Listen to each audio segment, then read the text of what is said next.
döküyoruz. Bir çay bardağı yağımızı döküyoruz. Sarımsak ve soğanımızı döküyoruz. Baharatlarımızı döküyoruz.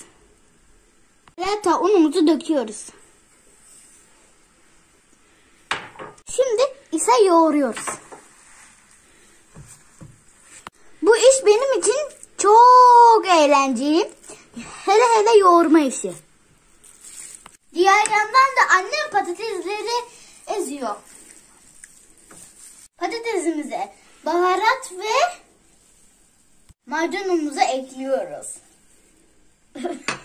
Annemle beraber çok iyi yemek yapıyoruz. Annemle yemek yapmanın zevkini çok yaşıyorum.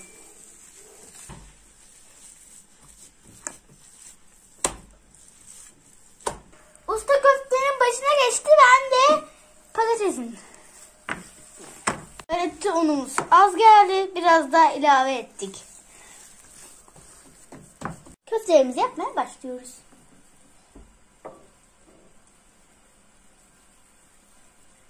Köftelerimizi kızartıyoruz.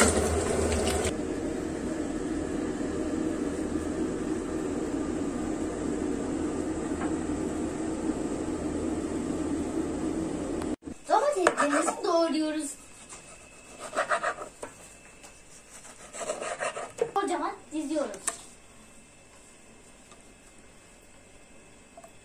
Köftelerimizi borcamda birleştiriyoruz.